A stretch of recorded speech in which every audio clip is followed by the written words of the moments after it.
Hi folks, I'm Ross. I'm a game designer who's worked in the industry for about 10 years in PC, console, mobile games as well as other experimental sort of forms of play. And I'm here to basically analyze the opening design of Atomfall, a 2025 mystery action-adventure game with lots of non-linear gameplay options.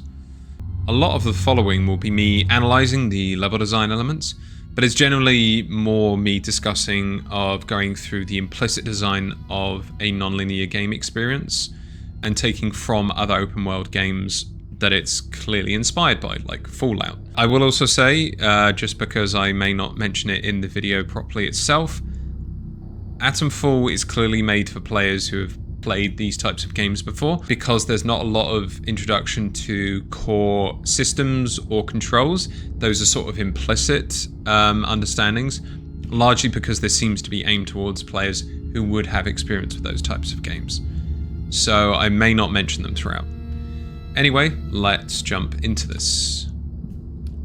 We have this opening cutscene, which is essentially a quick narrative summary of the in-game universe of this eventual dystopian post-apocalyptic Lake District setting. So there are some interesting design choices that have been made here, largely that the game introduces itself using an in-game cinematic, using assets and recordings of the in-game engine, which is generally cheaper and quicker to do than maybe designing a whole level around this, something that Fallout 4, for example, did do. It showed the introduction of a player before the bombs fell, and it sort of set up more of a narrative element that way. Atomfall, for a number of reasons, didn't choose to do this, but as I say, it's quite effective as a opening regardless. Is anybody there? I need help. Who are you? What are you doing in here? I thought this place was secure. Where's Dr. Powell? Okay, this is the tutorial onboarding, right? The fact that the game starts with dialogue as the first thing that you encounter. The cinematic before was not very long. This is the first interactive element. It's quite interesting to me because it implies that the game has a lot more narrative and choice-based systems. A lot of what this initial section is about is introducing you to non-linear design elements. So non-linear design, just as a quick brief, is the idea that you don't have to go down a set path or set way of encountering or dealing with something in a game. You have multiple ways of doing it, and all of them are valid in progressing further. So what I think is interesting about this as well is you immediately get this just by having 3 dialogue options. Whether they actually impact the resulting conversation maybe doesn't matter technically from a design point, but it gives implicit learnings to the player that there are choices that can be made. So let's just go ahead with this. I think I'll be all right. For the moment at least. It's more important that you listen to me. So there's a lot more context of the goal that the player is going to be going towards in this dialogue, and generally their objective going forward, all done through narrative elements through the dialogue itself. And usually with an onboarding or tutorial section like this, it's not skippable, which is true in this case in the sense of every player will go through this opening. Every player will see this, and it will just be something that everyone we know experiences as designers. So therefore, we put in pretty much everything we can get away with in order to implicitly give players whatever they need, and explicitly, as this guy literally gives you the goal of you need to find a certain object, location, mystery to solve. You're also introduced to stuff like this recipe mechanic, but more importantly, he's asked for help before he can give you a way out of the bunker. And what you'll actually do here is, well, as you can see from these 3 options, you can agree, you can convince him to give it to you now anyway, or you can take this by force. You can pick any of these and they're all valid. So, for example, this is just a way to try and, force something out of him. You can't, but you can now instead bargain, and simply the quest continues. You don't need to do anything now. So, Interchange holds the truth. You must not forget. It's important. repeated reinforcement. That will come up a lot in an introduction. But as I'm saying, a non-linear game like this allows you to now walk away, even after bargaining. But we could just also go with the blunt force trauma option that was given to us. We were told that this is an option thanks to the player choices, but now that we know, it's actually a physical possibility. The game didn't enter us into a fail state. We aren't blocked from going forward.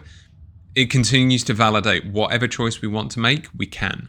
Right, now to move on from this, I want to give a quick, an analysis of the first time that you're really interacting with the level, this doorway. So specifically, this is the only way in and out of this room. We have no other doorway. It was introduced with the character of the scientist walking through it, so we know that this is a valid path to go through. And as we approach it, we have a couple things.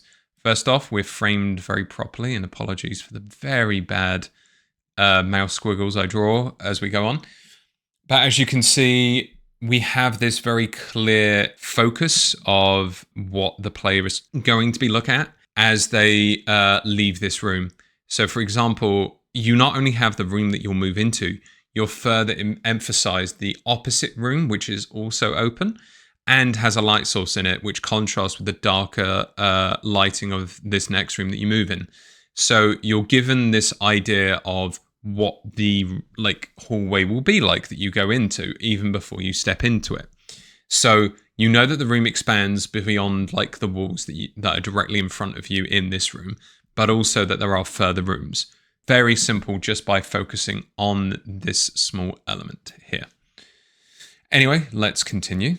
So as we move forward, we are given a wider hallway to look around. Again, framed as was before, is this separate room, also lit up the same, but a very different room compared to all the others that we can see, which is a stairway. Obviously, a stairway would imply a different type of interaction than these following rooms that we've just been in. So let's have a look. So if we do take the exploration in, we are shown that there are things to interact with in the world. And we would have had this anyway, regardless of if we listened to the scientist and did his tasks already. But we can do this as an option anyway, again, reinforcing the non-linear nature of things. And again, something that I wanted to point out was you see these collapsed corridors around you. These block paths are sort of nope zones. Nope zones are ones which are purposefully inaccessible for level design purposes. So for example, there are clear hallways that would be here if the debris was not here. It gives us a lot of world building implication that there is a larger area, that something terrible has happened because of this collapsed tunnel, that we are in some post-apocalyptic type scenario. It fits the world, the mood, and generally it will also impact what players perceive as things that they can interact with or access. So, moving on from that. Emergency access has been granted. Lovely, thank you very much. So we're given a new lead. Something we already know about is this interchange that the scientists talked about. So a couple of things before we move on, the ideas of a branching pathway. So before, this was the only pathway out, which doesn't really show much of a non-linear nature, but the side paths gave us rewards appropriate to what we were doing, how deep we were going into our exploration. Now here, we have two further pathways. So the pathway to our left, similar to the one before, has a keylog. However, we cannot currently access it because there's no power. However, the level, thanks to the colouring of the doors and the pipes, this yellow standing out most, contrasting against the environment, makes us follow to whatever this junction box is. And the UI pops up saying this requires a certain type of device. Now, UI is sometimes considered maybe not the best thing to use because there's a lot of like explicitness. You want to basically show players how to interact with stuff to make them feel powerful and knowledgeable and smart about how they interact with things, rather than telling them. It's not as fun to tell someone something than it is to bring them to the conclusion. However, I can understand why they would do something like this, especially this early on. And if nothing else, this gives us a teaser for what it could come later. So if we do get this device, we now know a note that we can come back here and access this area. It gives us a reason to come back here, very Metroidvania style. But let's go down the critical path.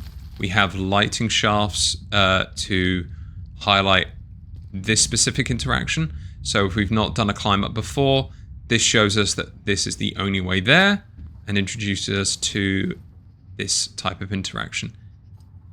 Now, again, this technically brings us to a false path because there's only one way out, which is under this door. But let's talk about why this is important in its design. Because we have, again, contrast of colors. Specifically, what I find interesting are these like white arrows. This doesn't come up maybe as well on the recording, but in-game, these are very bright and distinct from the rest of the doorway, meaning that both of these are things that you want to immediately look at. In shape-wise, there's no other triangles really within this room. It's a lot of rounder shapes or squares. So these stand out a lot more than most other things. We also have a couple of other design elements, sort of like guiding lines, and these are essentially parts of the environment that point towards something implicitly. So, for example, these hallways, that hallway concrete pillars and stuff, and these sandbags, and even this object here gives us the idea that there is something to look at here. And then our eye would then catch, with all of these elements together, this gap here. And once again, you'll see a lot of a darker environment outside of this area, and then this lighter pathway down here with which to explore, which essentially means that there are many lines pointing us to go here. Again, this is something that people in general notice things in environments and start to piece stuff together thanks to some of these implicities that we design in. So based on that, let's actually interact with it. Cool. So another interesting element of this crawl through mechanic is immediately we are put into a state where we can only move forward or move the camera.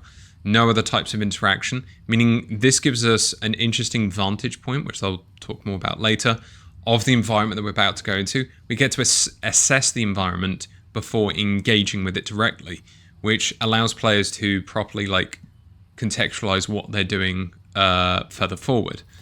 And this, especially as an area, gives us a very distinct mood, narrative, world building.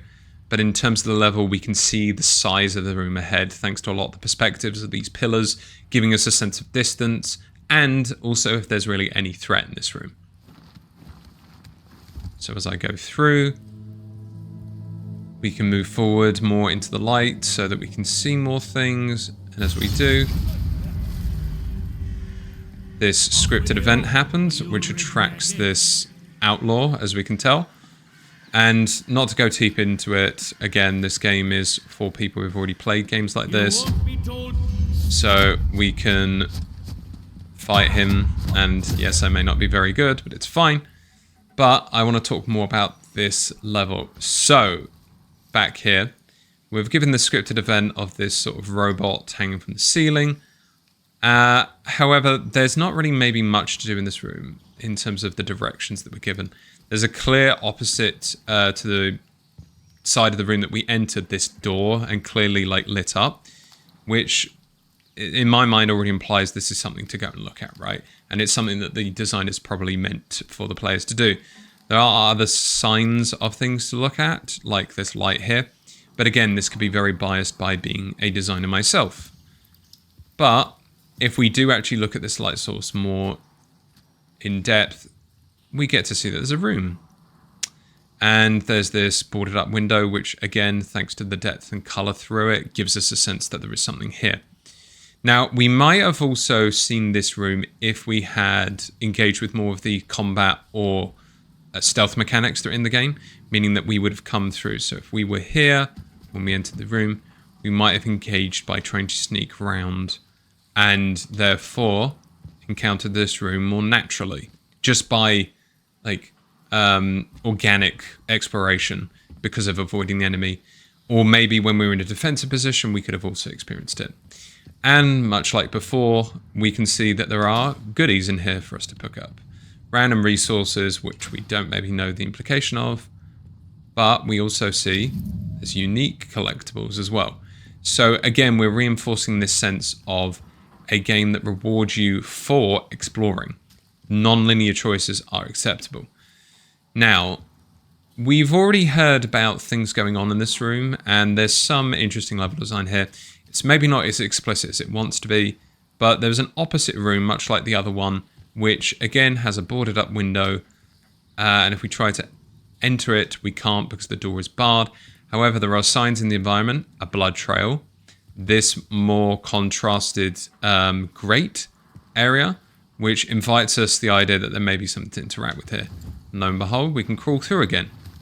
And once again, we are rewarded with goodies. And if we follow this blood path further, we can see that Dr. Powell, who's been talked about, is dead here and has various resources on them.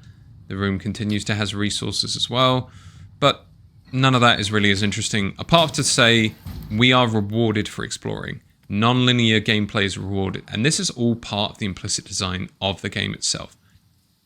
So let's interact with the next area, and I'm going to immediately stop when we exit this bunker and talk.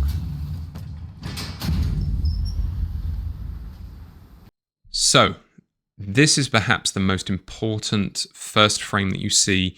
Any non-linear game usually has a section after a tutorial where they will want to give you a first impression of the world and what you can do in it. And Atomfall is no different and has a really well done version of it in my mind. So let's talk about this. The actual scene is framed purposefully, so we can see that anything further than this area ahead is framed in a more narrow and focused point of view. So this, in level design terms, would be a sort of bottom-up saliency. Saliency is largely the idea of how to get players to focus on something. And bottom-up means that something is different from the rest. From this, the scene in the middle is different from everywhere else. We know that our players' eyes are going to be drawn to the center. To make sure that they're not overwhelmed, we've helped focus it into this smaller image. Also, thanks to the lighting and color, we get a lot of implicit understanding of what's going on. For a start, we've left the bunker. We can see that there is a skybox up here. But already we can see elements in the environment, such as an interesting structure of bridge here, the path leading forward, and this sort of like imposing structure, natural structure of rocks to the left here. Immediately, just from one frame, you can't maybe tell much, but this is the most important and clear example of what you're going to encounter going forward. So let's do just that. Now I'm just going to walk forward a little bit further here, because I want to get what players properly see for the first time in the world. So, as you can see when the text pops up, this is the first time that the player is encountering this section of the game. As a level designer, this is one of the most interesting and important designs that you can impart upon your player. So for a number of things, you're teaching your player how to view and navigate this non-linear world going forward. Let's talk about the orientation. So players are given this very clear and open area of which to view. They can see an area to the left here, which is both more open and lower down, and this right section, which is higher up. So let's focus on what the player is usually drawn to first off. First off, we have this large mountain to the left with this facility and smoke. Now, these are clear macro landmarks. There's three types of landmarks. Level design, you have macro, meso, and micro. Basically, big, medium, small. However you want to order your coffee. This first one with the facility, with the smoke and the mountain, these are macro landmarks. These are areas which you can see, which are points of interest that you want to focus on and understand immediately. you know that this will be somehow a big part of the game going ahead. You also have another macro one, which is this facility and bridge carved into the side of this rock here. Clearly something very important and more immediate, but still, like, with its positioning high up and its clear, distinct silhouette and visual, it stands out from the rest. Now, in terms of meso, we have this hut to the right here and these huts to the left here. Both we can largely tell, thanks to the depth used, that these are focal points that we can move towards. And a micro landmark, which stands out in my mind more than any others, is the red phone box. Classic. Now, the reason that I say that the red phone box stands out more than anything is because of the contrast of colors to everything else in the environment. You have lots of grays and greens, maybe a few browns here and there, but the red itself contrasts against that completely. Color theory points us towards green and red contrasting quite highly, and this is basically a perfect example of using that.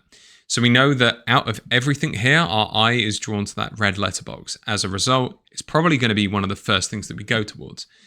And there's some more interesting things to talk about here. First, I would say, is the vantage points. So as I mentioned, there's an area that goes downwards here that we can look at, but there's also an area that goes upwards here. So vantage points in games give us the ability not necessarily to be above or in a more powerful position, but they give us more of a view and context for everything. So from here, we can see on the right, there's an area of obstruction. There's this shaded off bridge.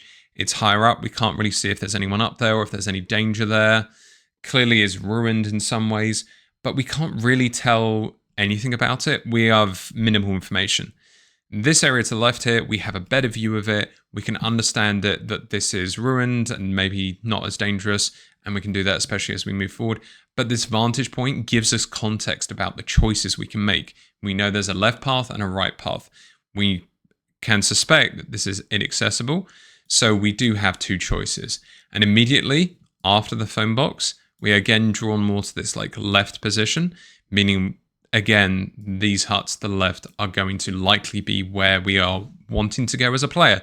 It's what's being implied thanks to the design. Now, the other thing to take note of is, I guess you could call it this. I would just call it pathways, but you could also call it breadcrumbing. And the reason that this is quite a good scene is that we have, again, with the color theory of contrasting colors and light, we have clear delineations of pathways here. Through the grays and greens, the grey pathways point us in ways to go. And immediately from this first position, we can already see that there are several pathways to go down. The immediate one that we follow, again, going towards the red letterbox, but also the left and right. Again, this whole scene is reinforcing that there are choices to your left and right. And with the non-linear aspect of the game, you get to choose how you want to tackle them. So to get rid of these lines off of the screen and to play a little bit more, let's just go to the phone box.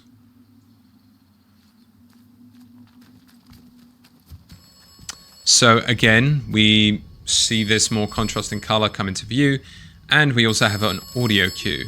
This will send us on a quest, but I don't really want to do that at the moment. Again, as I said, as we came down this pathway, we were given more of an eyesight to these huts to the left, and so I'm just going to go do that. So as we come down, again following this path, which has been put in front of us, we're given more context and more view of the area in front of us. Now, even if I was moving at Mach 5, which I'm not, because I'm trying to analyze this properly, you get to see more of this ruin, which itself is, well, you can't see much inside, but you can tell that there's not too much going on. However, what's most interesting is the hut with the open top here. It's noticeable because of the open top that we can see movement from. There's a figure there, clearly like moving slightly, as well as the fire and smoke, giving a sense of something, again, going on there. Movement attracts the eye. Animations are really important. That's why this is sort of something we're not supposed to miss. So, if we continue on, what's even more interesting, I found, if we were to follow these paths as we are probably designed to do, we can't because of this inaccessible area of attractor here. So what will we do? We will go around. And if we want to follow the path, we have to turn. And after we turn, we have to look directly at this character who talks to us. So I can bet you at some point in the playtesting, this tractor was put here on purpose in order to force players not to just run past this or see this guy as a threat because they start talking to them right next to their ear, but instead forces them to look at this character, see that they're not threatening, and shows us that there is a choice of characters that we can interact with non-violently, unlike that outlaw. Without exploring this a bit further, I want to go back down the other pathway. So, going up this way. So again, I was mentioning vantage points and not being able to tell what's going on. This is again interesting because you can see even less from this point in the map, meaning you have less reason to go directly up the path because of this open area, dark underbridge, any danger could lurk there. However, we get to see more of this path revealed here, which gives us more of a reason to go up it. And as we do, we enter this ruined hut, which seemingly is less threatening just because it's clearly destroyed. And there's exploration elements we can do here, but we inevitably would follow around this path. And as we do, again, much like the tractor, the first path we see forces us to look right. And as we do, we gather nothing is explicitly dangerous right here now that we're closer, and thanks to coming down the safer way. But as we approach this bridge, we're given this clear visual language of things that we can now do. So we could continue under this bridge. However, we've now been introduced to what clearly seem to be steps upwards. It looks like a staircase type design. So it allows us to implicitly understand we can climb up this. We've already climbed up things before, but the visual language of these step pathways up this broken bridge just gives us more context to do this. And as we do, we've turned an area which was impossible to see properly to now our new vantage point. And as we can see from here, we have more meso landmarks. We have this crashed helicopter, a clear dark cave entrance, and a waterfall. So we've gone from this area of being inaccessible and harder to understand and see into an area which gives us more vantage and more understanding of other things to explore, such as this doorway here.